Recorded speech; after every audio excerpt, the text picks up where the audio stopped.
ബഹുമാന്യ ഈ യോഗത്തിൻ്റെ അധ്യക്ഷൻ ആദ്യ പഠനവേദിയുടെ നേതാവും അതോടൊപ്പം എഴുത്തുകാരനും ചിന്തകനും ഒരുപക്ഷെ കേരളത്തിൽ വളരെ ദീർഘകാലമായ ഞങ്ങളുടെ സുപരിചിതമായ വി സ്വാമി അവരുടെ ഈ യോഗത്തിന് സ്വാഗതം നൽകിയ ഈ മൂവ്മെന്റിന്റെ നേതാവ് ശ്രീ സുരേഷ്,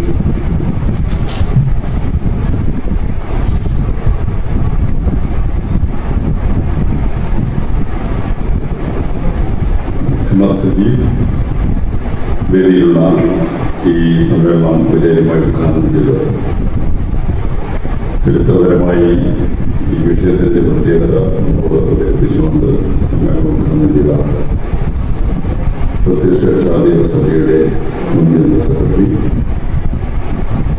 വേദിയിലുള്ള KPMSന്റെ സംസ്ഥാന നേതാവ് കൂടിയായ ശ്രീ അനിൽ,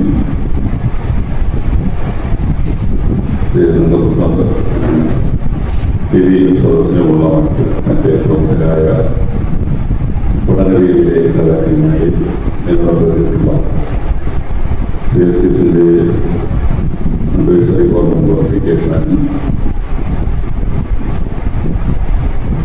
ആദ്യ പഠനവേദി മഹാത്മാഗാന്ധിയുടെ ജന്മദിനത്തിൽ ഇത്തരത്തിലെ പ്രോഗ്രാം സംഘടിപ്പിക്കുന്നതെന്ന് സ്വാമി നേരത്തെ എന്നെ വിളിച്ചു പറഞ്ഞിരുന്നു. അദ്ദേഹത്തിന്റെ ക്ഷണം നിരസിക്കുവാൻ കഴിച്ചില്ല. അതുകൊണ്ട് തന്നെ പരിപാടി ഇവർക്ക് ശേഷം വളരെ വേഗം ഇവിടെ എത്തിച്ചേരുകയും മഹാത്മാഗാന്ധിയുടെ ജന്മദിനം പലപ്പോഴും ആളുകൾ ചോദിക്കുന്ന ഓഗസ്റ്റ് 28 അല്ലെങ്കിൽ ആവുന്നതില്ല എന്നാണ് പറഞ്ഞത്. അങ്ങനെയാണ് നമ്മുടെ ഒരു കണക്കോട്. അദ്ദേഹത്തിന്റെ ജന്മദിനം യഥാർത്ഥ ദിവസങ്ങൾക്കപ്പുറത്തേക്ക് 7 ദിവസവും ആചരിക്കുവാനും അത് ഓർമ്മിക്കപ്പെടുവാനും ഒക്കെ പറ്റുന്ന നവോത്ഥാന ഗുരുക്കന്മാരിലെ ഏറ്റവും പ്രമുഖനാണ് മഹാത്മാഗാന്ധി. ഗുരുദേവന്റെ 162ാമത് ജന്മദിനത്തിന്റെ ഈ സായന്തനത്തിൽ വീണ്ടും അതിനെ ചങ്ങനാശ്ശേരിയുടെ ഈ മണ്ണിൽ തന്നായി പഠനവേദി അതൊരു വിഷയമായി തന്നെ എടുത്തുകൊണ്ട് മുന്നോട്ട് പോകുന്നു എന്നുള്ളത് ഏറെ പ്രാധാന്യമുള്ള ഒന്നാണ്. ഒരുപക്ഷെ വലിയൊരാൾക്കൂട്ടത്തിനപ്പുറത്തേക്ക് ഇത്തരം വീക്ഷണങ്ങളൊക്കെ അവതരിപ്പിക്കുന്നത് ചെറിയ കൂട്ടങ്ങൾക്ക് നിരവധി കാര്യങ്ങൾ സ്വായത്തമാക്കാനും പഠിക്കുവാനും കഴിയുന്ന അവസരങ്ങളാണ് ഉണ്ടാകുന്നത്. അതുകൊണ്ട് തന്നെ ചെറിയ കൂട്ടം എന്ന് ഉള്ളതിന് യാതൊരുവിധ നിരാശയും നിങ്ങൾക്ക് നിമിത്തമില്ല. പല നവോത്ഥാന ഗുരുക്കന്മാരുടെയും പോരാട്ടങ്ങളിലേക്ക് പിന്നീട് ആളുകൾ ഒഴുകിയെത്തുകയും അതുകൊണ്ട് പഠനവേദി 2-6 മാസത്തെ ഒരു പഠനം മാത്രമാണ്. തീർച്ചയായിട്ടും വളരെ വേഗത്തിൽ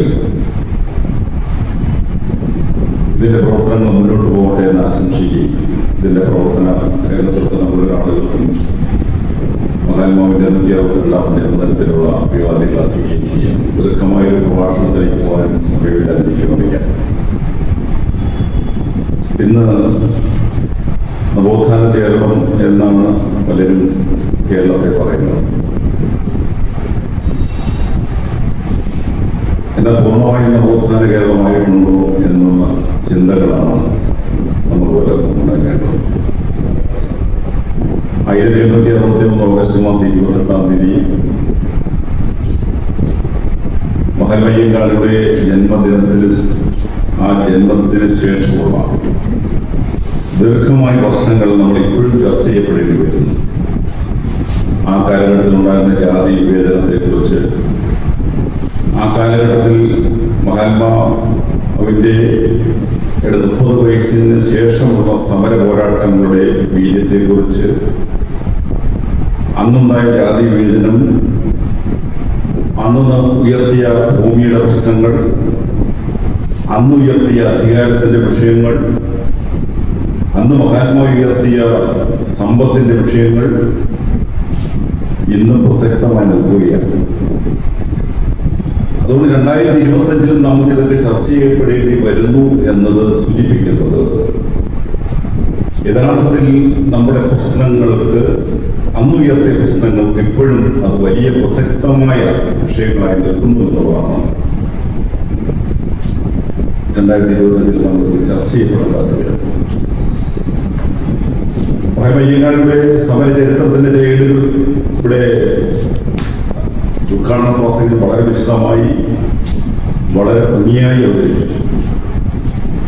അതിലേക്കൊന്നും ഇവിടെ ഉള്ള ആളുകളുടെ മുമ്പിലേക്ക് അത് അവതരിപ്പിക്കണമെന്ന് ഞാൻ ആഗ്രഹിക്കുന്നു.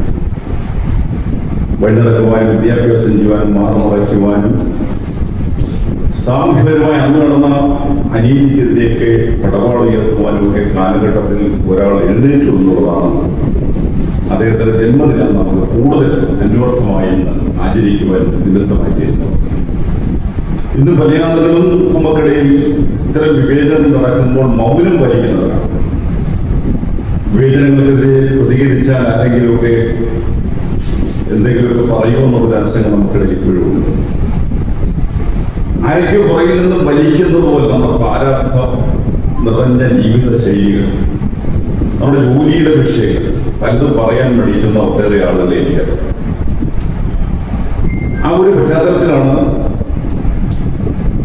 ഏതാണ്ട് 30 വയസ്സുള്ള ഒരു ചെറുപ്പക്കാരൻ, 30 വയസ്സുള്ള ആളുകൾ പട്ടികജാതിക്കാരെന്ന് പറയുന്നതിന്റെ വിഷമമാണ്. പറയനാന്ന് പറയാനും പുലയനാന്ന് പറയാനും കുറവനാന്ന് പറയാനും മടിക്കുന്നു ആയിരക്കണക്കിന് വിഭജനങ്ങൾ എനിക്കറിയാം. അത്തരൊരു കാലഘട്ടത്തിൽ ഇപ്പം നിൽക്കുന്നു. സമൂലമായൊരു മാറ്റം അയ്യങ്കാളി ഉയർത്തിയ കാലഘട്ടത്തിലുള്ള വിഷയങ്ങൾക്ക് മാറ്റങ്ങൾ ഉണ്ടായിട്ടേയില്ല. ഓരോ നമ്മൾ തലകീഴായി പരിശോധിക്കാനുള്ള സമയമില്ല. പ്രധാനമായും അദ്ദേഹം പ്രജാസഭയിൽ അംഗമാകുന്നത് 1912 അംഗമായതിനു ശേഷമുള്ള ആദ്യത്തെ നിയമസഭയിൽ, അന്നത്തെ പ്രജാസഭ ഇന്നത്തെ നിയമസഭയാണ്. പ്രജാസഭയിലേക്ക് അദ്ദേഹം നടന്നു വരുന്നതറിയാം. ശ്രീപത്മനാഭ സ്വാമി ക്ഷേത്രത്തിന്റെ പരമ്പര ശ്രേണിയിൽ നടന്നു വരുന്നു. ചരിത്ര രേഖകൾ സൂചിപ്പിക്കുന്നത്, ചരിത്രകാരന്മാരെ കുറിച്ച് പറഞ്ഞത്, ഒരിക്കൽ പോലും പത്മനാഭനെ മഹാത്മായ്യങ്ങളെ ഉണങ്ങിയിട്ടേയില്ല. ആ ക്ഷേത്രത്തിൽ ആളുകൾ സമാജികരെല്ലാം ക്ഷേത്രത്തിൽ ഉണങ്ങിയിട്ടാവുന്നു. ഒരിക്കൽ പോലും ആരും എഴുതിയ ലേഖനത്തിൽ പത്മനാഭനെ വണങ്ങിയിട്ട് പ്രജാസഭയിൽ കയറി പട്ടിക വിഭാഗങ്ങളുടെ വിഷയങ്ങൾ അയ്യങ്കാളി അവതരിപ്പിച്ചിട്ടുണ്ട്. 1912 ഫെബ്രുവരി മാസം 23 പ്രജാസഭയിൽ അദ്ദേഹം നടത്തിയ പ്രസംഗം ഇന്ന് പ്രസിദ്ധമാണ്. അദ്ദേഹം പ്രജാസഭയെ അഭിസംബോധന ചെയ്തതിനു ശേഷം പറഞ്ഞ പ്രധാനമായ ഒരു കാര്യം, എന്റെ വിഭാഗത്തിന് ഭൂമി അനുവദിക്കണം എന്നുള്ള വിഷയം. എന്റെ വിഭാഗത്തിൽ ഭൂമിയില്ല, അതുകൊണ്ട് ഭൂമി അനുവദിക്കണം എന്നുള്ള വിഷയമാണ് ആദ്യം പ്രജാസഭയിൽ. നിയമസഭയിൽ അഭിസംബോധന ചെയ്തു ചില കാര്യങ്ങളൊക്കെ പറഞ്ഞു കാണും. ഭൂമിയുടെ വിഷയമാണ് ആദ്യം അവതരിപ്പിക്കുന്നത്. ആ ഭൂമിയുടെ വിഷയം ഇന്നും പ്രസക്തമല്ലേ? അന്ന് പ്രജാസഭയിൽ അയ്യങ്കാളിക്ക് കിട്ടിയ ഉത്തരവ്, പല പ്രാവശ്യം ചോദിച്ച ഉത്തരത്തിലാണ് 500 ഏക്കർ ഭൂമി വിളപ്പിൽ ശാലയിൽ നിങ്ങൾക്ക് അനുവദിച്ച് നൽകാവുന്നത്. വിളപ്പിൽ ശാല പിന്നീട് കേരളം വലിയ ചർച്ച ചെയ്യപ്പെട്ട ഒരു സ്ഥലമാണ്. 500 ഏക്കർ ഭൂമി നിങ്ങൾക്ക് തരാം. അതിന് തീരുമാനം ഉണ്ടാകാതെ വന്നപ്പോൾ വീണ്ടും ആ വിഷയം തന്നെ പ്രജാസഭയിൽ ഉന്നയിക്കുമ്പോൾ 500 ഏക്കർ ഭൂമി കൊടുക്കുവാൻ തയ്യാറാണ്. പക്ഷെ അതൊരു പ്രശ്നമുണ്ട്. ആ ഭൂമിയിൽ മൊത്തം വൻ മരങ്ങളാണ് നിൽക്കുന്നത്. തേക്ക്, ഈട്ടി, ആഞ്ഞിലി, ലാവ, വൻ മരങ്ങൾ നിൽക്കുകയാണ്. അതുകൊണ്ട് അത് വെട്ടി മാറ്റി കൊടുക്കാനാണ്. പട്ടികജാതിക്കാരന്റെ ഭൂമി എനിക്കത് മരം നന്നാകാനുള്ള സാധ്യതയുണ്ട്. വ്യക്തി മാറ്റി കൊടുക്കാതെ പ്രജാസഭയിലെ അങ്ങനത്തെ ചോദ്യങ്ങൾ ഇപ്പം നിങ്ങൾ ഒരുപക്ഷെ അന്വേഷിച്ചാൽ കിട്ടും, ഉത്തരം കിട്ടും. അതിന് തീരുമാനം പറയാതെ വന്നപ്പോൾ വീണ്ടും മഹന്മാവ് ചോദിച്ചു, ഇതെന്താ ഇങ്ങനെ നിന്നുകൊണ്ട് പോകുന്നു, തീരുമാനമാക്കണം. മൂന്നാമത്തെ ഉത്തരവാണ് നമ്മൾ കിട്ടിക്കുക. ഈ 500 ഏക്കർ സ്ഥലം തരാമെന്ന് പറഞ്ഞുകൊണ്ട് ഇപ്പോൾ ഉള്ളത് 250 ഏക്കറേ ഉള്ളൂ. ആരോ കയ്യേറ്റം ഇന്നും പ്രസക്തമല്ലേ? നമുക്ക് തരാമെന്ന് പറഞ്ഞ ഭൂമി മരം വെട്ടിയിട്ട് തരാം, കാരണം ഇത് ഒന്നാകാൻ പാടില്ല. രണ്ടാമത്തെ ഉത്തരം 500 250 ആരോ കൊണ്ടുപോയി, ഇനി 250 ഉള്ളൂ, അത് തരാം. അന്ന് ചോദിച്ച ചോദ്യങ്ങളുടെ പ്രസക്തി ഇന്ന് എത്രയുണ്ട്? ചെങ്ങറയിൽ ഭൂമിക്ക് വേണ്ടി സമരരംഗത്തേക്കുന്ന ആളുകൾ എപ്പോഴും സമരരംഗത്താണ്. അരിപ്പയിൽ, ചെങ്ങറയിൽ, വയനാട്ടിൽ, എന്തിനും നമ്മുടെ ജില്ലയിൽ തന്നെയുള്ള പല മേഖലകളിൽ ഞാൻ ഭൂമിക്ക് വേണ്ടിയുള്ള സമരം ഉദ്ഘാടനം കേട്ടിട്ടുണ്ട്.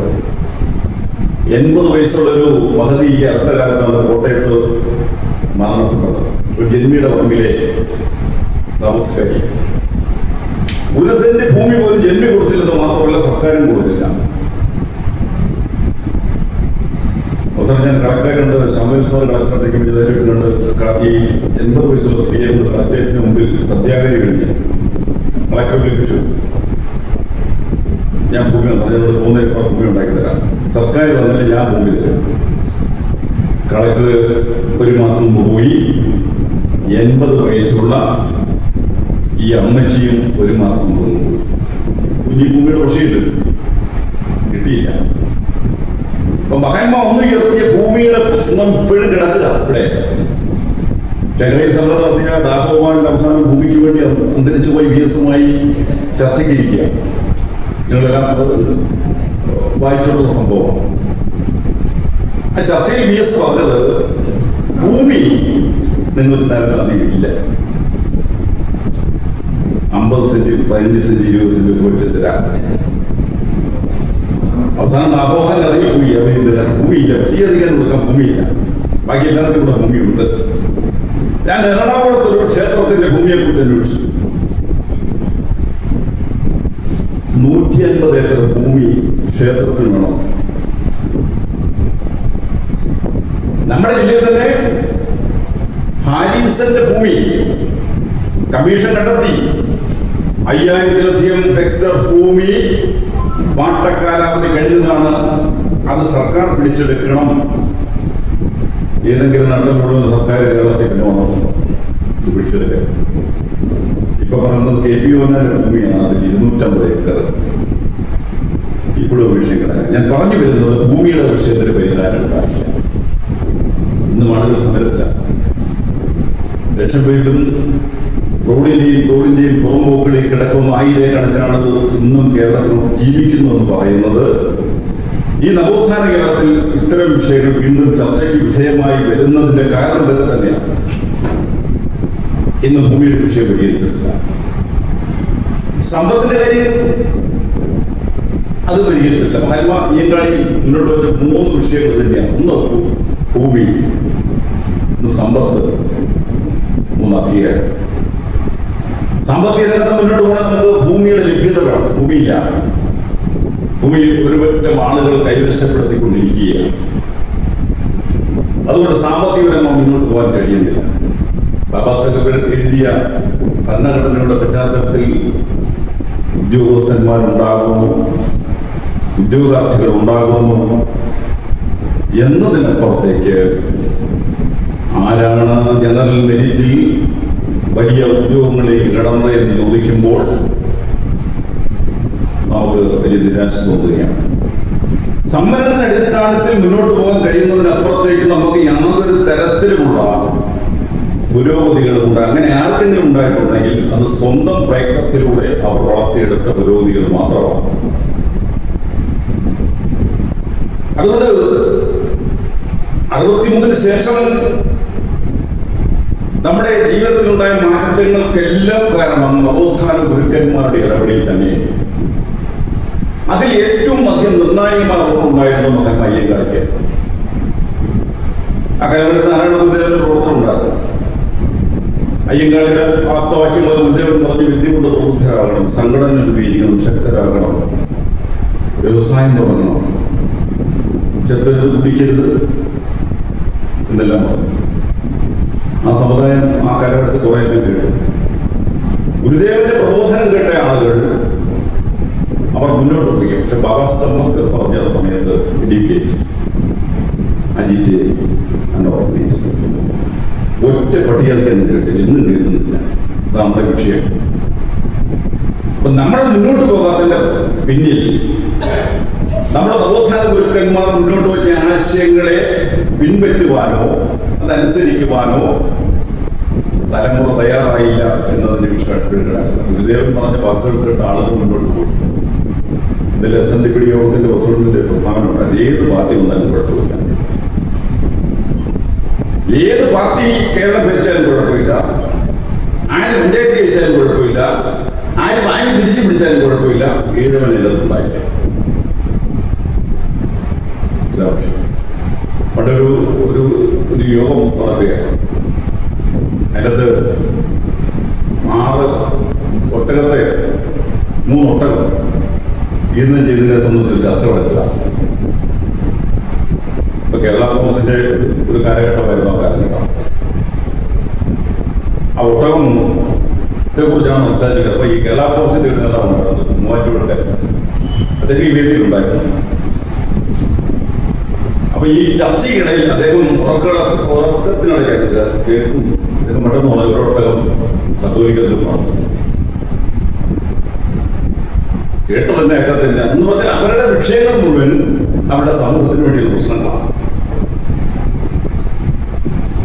ആദിവാസികളുടെയും ദളിതരുടെയും പ്രശ്നങ്ങളെ സംബന്ധിച്ച് ഇപ്പോഴും പരിഹരിക്കപ്പെടാതിരിക്കുന്ന ആയിരക്കണക്കിന് വിഷയങ്ങളിൽ പരിഹാരം ഉണ്ടാക്കിയെടുക്കേണ്ട ബാധ്യത നമുക്ക് തന്നെയാണ്. അതാണ് അയ്യങ്കാളി ജന്മദിനത്തിന്റെ ഏറ്റവും പ്രൗഢമായ പ്രസക്തി എന്ന് പറയുമ്പോൾ അദ്ദേഹം കാണിച്ചതുള്ള മാർഗങ്ങൾക്കൊന്നും അതിലെ സഞ്ചരിക്കുവാൻ നമ്മുടെ ജനത്തിന് കഴിഞ്ഞില്ല. ഇവിടെ നമ്മുടെ കാലത്ത് 1500 സംഘടനയാണ് ഞാനുൾപ്പെടെ. ഒന്നിക്കാൻ നോക്കിയാൽ ആരും സമ്മതിക്കില്ല, കാരണം അത് നടക്കുകയില്ല. ഞാൻ ഈ സംഘടന ഈ പട്ടിക വിഭാഗ സംഘടനകൾ ഒന്നിക്കുകയാണെങ്കിൽ CST സ്ഥാനത്ത് ഞാൻ വിളിച്ചു. അത് ഞാൻ എല്ലാവരോടും നോക്കുന്നത്. കാരണം മഹാത്മാ അയ്യങ്കാളി സ്വപ്നം കണ്ട ഏറ്റവും 3ാമത്തെ കാര്യം അധികാരമാണ്.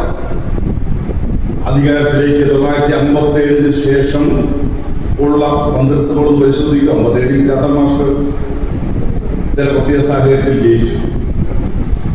പക്ഷെ അവിടെ പ്രശ്നം, ചാത്തൻ മാസ്റ്റർ ആദ്യം ജയിച്ചതിന് ശേഷം പിന്നീട് അദ്ദേഹത്തെ മത്സരിപ്പിക്കുന്ന ഒരു മണ്ഡലമാണ് തൃശ്ശൂർ ജില്ലയിൽ. 2ാമത് മത്സരിച്ച് ചാത്തൻ മാസ്റ്റർ തോൽക്കുന്നു. കാരണം ഒരു സംവരണ സീറ്റ് അല്ലാതെ മത്സരിച്ചത്. അപ്പൊ ഈ വിഭാഗങ്ങൾ അധികാരത്തിന്റെ പ്രധാനപ്പെട്ട താക്കോൽ സ്ഥാനങ്ങളിൽ എത്താതെ ഈ ആദിമ ജനവിഭാഗങ്ങളുടെ, പ്രത്യേകിച്ച് പട്ടിക വിഭാഗങ്ങളുടെ പ്രശ്നങ്ങൾക്ക് യാതൊരു പരിഹാരം ഉണ്ടാകത്തില്ല. അതുകൊണ്ടാണ് ഡോക്ടർ അംബേദ്കർ പറഞ്ഞത്, അധികാരമില്ലാത്ത ജനവിഭാഗത്തിന്റെ അവകാശങ്ങൾ പങ്കുവയ്ക്കുമ്പോൾ നമുക്ക് യാതൊന്നും ലഭിക്കുന്നില്ല. അപ്പൊ യഥാർത്ഥത്തിൽ നവോത്ഥാന ഗുരുക്കന്മാരുടെ പ്രവർത്തനത്തിൽ പ്രധാനമായും നമ്മുടെ ചിന്തകൾ പോകേണ്ടത് കേരളത്തിന്റെയും ദേശീയത്തിന്റെയും അധികാരത്തിന് പുറത്താണ് നമ്മൾ. അതുകൊണ്ട് അധികാരത്തിലേക്ക് എങ്ങനെ എത്തണം, അതിനെക്കുറിച്ചും ഈ സെമിനാർ ചർച്ച ചെയ്യുമെന്നാണ് ഞാൻ പ്രതീക്ഷിക്കുന്നത്. ഒരുപാട് സ്ഥാപനങ്ങളെ കുറിച്ച് ഇപ്പോൾ നമുക്ക് ചർച്ച ഉണ്ടാകും. കേരളത്തിൽ തന്നെ ഇപ്പോൾ ദേവസ്വം ബോർഡിന്റെ കീഴിലുള്ള കോളേജുകൾ ഞാൻ അതിലേക്ക് എൻ്റെ പേജിൽ കുറിച്ചിട്ടുണ്ട്. അവിടെ 7 കോളേജുകളുണ്ട്, 182 അധ്യാപകരുണ്ട്. ഈ വിവേകത്തെ കുറിച്ചൊക്കെ വിശദമായ സെമിനാർ ചർച്ചകൾ നടത്തിയിട്ടുള്ള ആളുകളാണ്. 20 സ്കൂളുകളുണ്ട്. പട്ടിക വിഭാഗങ്ങളുടെ പങ്ക് എന്താണ്? ദേവസ്വം ബോർഡ്, സർക്കാർ ശമ്പളം കൊടുക്കുന്ന സ്ഥാപനങ്ങളിൽ, എയ്ഡഡ് സ്ഥാപനങ്ങളിൽ ഈ വിഭാഗത്തിന്റെ പങ്കെന്ന് പരിശോധിക്കുമ്പോഴാണ് എങ്ങുമെത്താതിരിക്കുന്ന ഒരു കാലഘട്ടം. അധികാരത്തിന്റെ ഒരു പാർട്ടിക്ക് നമുക്ക് ഈ അടുത്ത കാലത്ത് സന്തോഷിക്കാൻ കഴിയുന്ന, അഭിമാനിക്കാൻ കഴിയുന്ന വലിയ സ്ഥാപനങ്ങളുണ്ട്.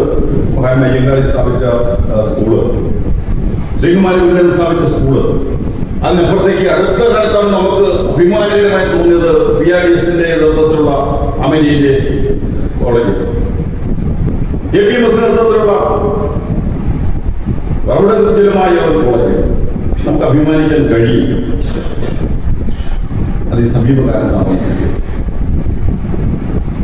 അവിടെയും അധികാരത്തിലേക്ക് നമ്മുടെ പങ്കാളിത്തത്തെ കുറിച്ച് ആലോചിക്കുമ്പോൾ കേരളത്തിന്റെ ജനസംഖ്യ അനുസരിച്ച് 2018 ജനസംഖ്യ അനുസരിച്ച് 30 ലക്ഷത്തോളം ആളുകൾ പട്ടിക വിഭാഗക്കാർ മാത്രമാണ്. ആ പട്ടിക വിഭാഗത്തിൽ കൺവെർട്ട് ചെയ്ത വേറെ മറ്റൊരു വിഭാഗം, അവരെ കൂടെ ഞങ്ങൾ പ്രധാനം ചെയ്യുന്ന സംഘടന. അവർക്ക് സംഘടനയില്ല, അവർ പള്ളിയിൽ പോയി ലേലിയൊക്കെ പറഞ്ഞതാണ് അവർക്ക് കിട്ടുന്നതല്ല. പള്ളിയിലും കിട്ടുകയില്ലേ, ഒന്നും നടക്കുകയില്ല.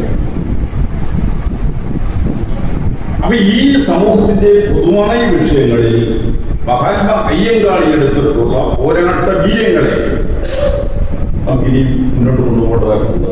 സമീപകാലത്ത് അയ്യങ്കാളിയുടെ തലപ്പാവിന്റെ തിളക്കത്തെ കുറിച്ച് പാടിയ ഒരു ഗായകനുണ്ടായിരുന്നു. ആ പ്രസംഗത്തിലൂടെ കേരളം ശ്രദ്ധിക്കപ്പെട്ടവയാണ്.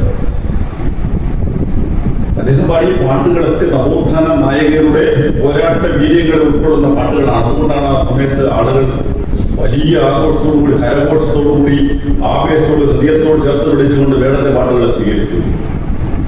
മഹാത്മാ അയ്യങ്കാളിയുടെ തലപ്പാവിന്റെ തിളക്കം, ശ്രീകുമാരൻ ഗുരുദേവൻ പാടിയ പാട്ടുകളുടെ ആ തുടർച്ച. ഗുരുദേവനാണ് കേരളത്തിൽ യഥാർത്ഥത്തിൽ പുതിയ എന്ന് വേണേ വിശേഷിപ്പിക്കാവുന്ന പുതിയ വേർസനായിട്ടുള്ള പാട്ടുകളെ കേരളത്തിൽ അവതരിപ്പിച്ചത് 39 മരണപ്പെട്ടു പോയ ശ്രീകുമാരൻ ഗുരുദേവനാണ്. അദ്ദേഹമാണ് വേറിട്ട ചില കവിതകളൊക്കെ നമ്മുടെ മുമ്പിലേക്ക് അവതരിപ്പിച്ചത്. എത്രയോ കവിതകളുണ്ട്, അതൊക്കെ പാടാനുള്ള സമയത്തോടെ ഇതിലേക്ക് നടക്കുന്നില്ല. അപ്പൊ നമ്മുടെ യഥാർത്ഥ പ്രശ്നങ്ങൾ ഞാൻ അവസാനിപ്പിക്കട്ടെ. യഥാർത്ഥ വിഷയങ്ങൾ ഇപ്പോഴും ഭൂമിയുടെ വിഷയം പരിഹരിച്ചിട്ടില്ല, ഉദ്യോഗ മേഖലകളിലെ പ്രശ്നങ്ങൾ പരിഹരിച്ചിട്ടില്ല. ഈ അടുത്തിടെ എഴുത്തുകാരനായ ബെന്നി പോൾ പറഞ്ഞത്, ഇന്ന് ജാതി ഉണ്ടോ പറയുന്നത് സ്കൂളിന്റെ സ്റ്റാഫ് റൂമിൽ പോയി നോക്കിയാൽ മതി. ജാതി ഉണ്ടോ എന്ന് വന്നാലേ പറയണം. ഇപ്പൊ പട്ടികജാതികളും പറഞ്ഞു ഇപ്പൊ പഴയ പോലെ ജാതി ഒന്നുമില്ലെങ്കിൽ അവിടെ ഇവിടെയൊക്കെ ചില കാര്യങ്ങൾ കൊണ്ടൊന്നല്ലാതെ വലിയ ജാതി മതവും മുൻകാലങ്ങളിലുള്ള ജാതീയപരമായ വിവേചനമല്ല ഇപ്പൊ നടക്കുന്നത്. അന്ന് ഡയറക്റ്റ് ജാതി വിവേചനമാണ്, ഇന്ന് ഇൻഡയറക്റ്റാണ്. പരിശോധിക്കാൻ എത്ര സെമിനാറുകൾ വേണമെങ്കിലും പങ്കെടുക്കാം, തെളിവുകളുടെ അടിസ്ഥാനത്തിൽ നമുക്ക് സംസാരിക്കാം. വിവേചനങ്ങൾ തുടരുന്ന കേരളമാണ് 2025 നമ്മൾ കാണും. 1957 മന്ത്രിസഭ മുതൽ 2025 അവസാനിക്കാറായ ഈ സമയത്ത് എത്തുന്ന പിണറായി വിജയന്റെ ഗവൺമെന്റുകളിൽ പരിശോധിച്ചാൽ തികഞ്ഞ അവഗണന അനുഭവിക്കുന്ന സമുദായമാണ്. ഈ അടുത്ത കാലത്ത് നിങ്ങൾക്കെല്ലാം അറിയുന്ന ഒരു വസ്തുത, നമ്മുടെ കേരളത്തിൽ 37 കുടുംബം ഭൂമിയുടെ കൈമാറി നമ്പൂതിരി കുടുംബങ്ങളാണ്. അവരെ പ്രത്യേക ഒരു വിഭാഗമായിട്ടാണ് അംഗീകരിച്ചിരിക്കുന്നത്. കാരണം ഒരു രാജകുടുംബക്കാരായിരുന്നു അവർ, ഇന്നത്തെ രാജകുടുംബക്കാരായിരുന്നു. ആ രാജകുടുംബക്കാരാകെപ്പാടെ 37 പേരെ അവർക്ക് കേരളത്തിൽ പെൻഷൻ കിട്ടുന്നത് 50,000 രൂപയാണ്. ഒരു വീട്ടിൽ 25 പേരുണ്ടെന്നൊക്കെ പറയുന്നത്. ഈ രാജകുടുംബത്തിന് ആർക്കെങ്കിലും പറയുമോ? കർഷക തൊഴിലാളികളുടെ പെൻഷൻ ഈ അടുത്ത കാലത്താണ് 1,200 രൂപ ഗവൺമെന്റ് വർദ്ധിപ്പിച്ചത്. അതേസമയം പട്ടികജാതിക്കാരുടെ വീട് പണിയുന്നത് കൊടുക്കുന്നത് 4 ലക്ഷം രൂപ, 5 ലക്ഷം രൂപ. അഗ്രഹാരത്തിൽ കഴിയുന്ന ഈ തമ്പുരാക്കന്മാരുടെ വീട് മെയിൻറ്റെയിൻ ചെയ്യാൻ കൊടുക്കുന്നത് 50 ലക്ഷം രൂപ. ഞാൻ വിവരാശം കൊടുത്ത വീടുകളുടെ കണക്ക് 50 ലക്ഷം രൂപ. തീരെ പോയെന്നാണ് പറയുന്നത്. നമ്മൾ ആലോചിച്ച് നോക്കണം. ഈ റോഡിന്റെ സൈഡിലൂടെ നമ്മൾ സഞ്ചരിക്കുമ്പോൾ MP-മാരുടെ MLA-മാരുടെ വെയിറ്റേജ് ഷെഡ് കാണാം. 25 ലക്ഷം രൂപ അടങ്കൽ തുക എന്ന് എഴുതി. അതുകൊണ്ട് തികഞ്ഞില്ലെന്നാണ് പറഞ്ഞത്. പട്ടികജാതിക്കാരുടെ വീട് 4 അല്ലെ 5 കൂടെ കൊടുക്കാൻ പറ്റില്ല. ഇപ്പൊ തുടരുന്ന വിവേചനങ്ങൾ കേരളത്തിൽ നിലനിൽക്കുന്ന ഒരു സാഹചര്യത്തിൽ നവോത്ഥാനത്തിന് വലിയ പ്രാധാന്യമുണ്ട്. ഇവിടെ സ്വാമി പറഞ്ഞ നവോത്ഥാനത്തിന്റെ മതിലൊക്കെ തീർക്കാൻ കൊടുത്തിട്ടുള്ള ഞാൻ നമ്മൾ മതിൽ തീർത്തുകൊണ്ടിരിക്കുക.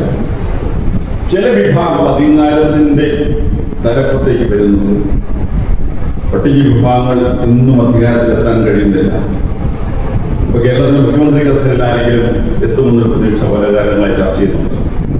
ഒരു പട്ടികജാതിക്കാർ എന്തെങ്കിലും കേരളത്തിന്റെ മുഖ്യമന്ത്രി കസേരയിലെത്താൻ സാധ്യതയുണ്ടോ എന്നുള്ള ചോദ്യത്തിന് അന്തരിച്ചു പോയ നമ്മുടെ എഴുത്തുകാരൻ കുഞ്ഞാമൻ സാർ മറുപടി നൽകുന്നത്. അതായത് പുസ്തകവും ഇവിടെ എല്ലാവരുടെയും എനിക്കറിയാം, നിങ്ങളും കൂടെ മേടിച്ച് വായിക്കണം. കേരളത്തിന് മുഖ്യമന്ത്രി പട്ടികജാതിക്കാർ വരാനുള്ള സാധ്യത അദ്ദേഹം കണ്ടവർ അവനൊരു മൂട്ടയാണ് ജനിക്കണം. കേരളത്തിൽ നിന്ന് ചർച്ച ചെയ്യപ്പെടുന്ന പ്രധാന വിഷയമാണ്. ജോൺസാൻ യാത്ര പറഞ്ഞു, പ്രതിഷേധത്തിന്റെ അദ്ദേഹത്തിന്റെ മനസ്സിലുണ്ടായ ആളിക്കത്തുള്ള പ്രതിഷേധത്തിന്റെ ഭാഗമായിട്ടാണ് എഴുതിയത്. അത് നിസ്സാരവെച്ചിട്ടാണ് കേരളത്തിലെ മുഖ്യമന്ത്രി കസേരയിൽ എന്തെങ്കിലും ഒരു പട്ടികധികാരം പറഞ്ഞെങ്കിൽ മൂട്ട നമുക്കറിയാലോ. അപ്പൊ നമ്മുടെ വീട്ടിൽ മൂട്ടയിരിക്കാൻ പണ്ട് നമ്മുടെ വീട്ടിൽ അതേ ഉണ്ടായിരുന്നു. അങ്ങനെ ജനിച്ചാൽ നമുക്ക് കയറി വരാൻ പറ്റും. ഇപ്പോഴും ആളുകൾ ഞാൻ ഈ അടുത്ത കാലത്ത് ജാമസാർ അടക്കമുള്ള 3 ആളുകൾ ഒരു 2017 കത്തെഴുതി. ഇപ്പോഴും ഞാൻ സൂക്ഷിക്കുന്നുണ്ട്. വൈദ്യുതി സർവകലാശാലയിൽ 3 BC കാൻഡിഡേറ്റ് പാനലിലേക്ക് ആളുകൾ തിരഞ്ഞെടുത്തു. 3 പേര് പട്ടികജാതിക്കാരാണ്.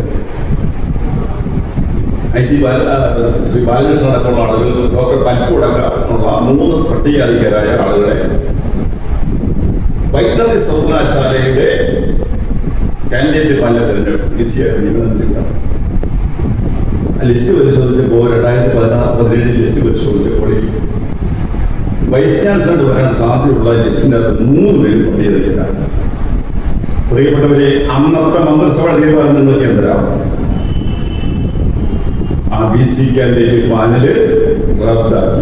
കേരളത്തിൽ ഒരു പട്ടികജാതിക്കാരൻ BC ആയത്.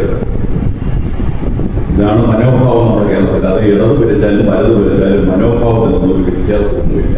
പിന്നെ പട്ടികജാതിക്കാരെ കൂടുതലായിട്ട് BJP-യോട് ചേരുന്നു. നല്ല കാര്യമാണ് പറയുന്നത്. അതെന്താണെന്ന് ഈ പിടികിട്ടില്ല. അതേക്കുറിച്ച് ചർച്ച ചെയ്യേണ്ടത്. അപ്പൊ തുടരുന്ന വിവേചനങ്ങൾ കണ്ടില്ലെന്ന് നമുക്ക് നടിക്കാൻ കഴിയില്ല. അതുകൊണ്ടാണ് ഞങ്ങൾ പരസ്യമായിട്ട് കുറിച്ച് പല ആളുകളും ചോദിക്കും, ഇതൊക്കെ എങ്ങനെ പറയാവുന്ന കാര്യങ്ങളാണ്.